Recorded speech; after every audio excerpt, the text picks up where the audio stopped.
Hello guys, this is Zach Eats. So we're doing a food review on Subway's Subway Club. So I got the flatbread, then another one I got the regular, tomatoes, green peppers, pickles, mayonnaise. So yeah, it looks like a pretty good sub. We'll come back here and give a review on this. Up here.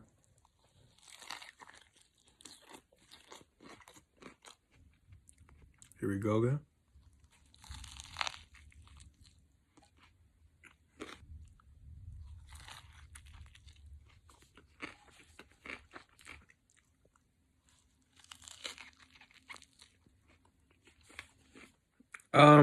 Is it best sub in the world? No.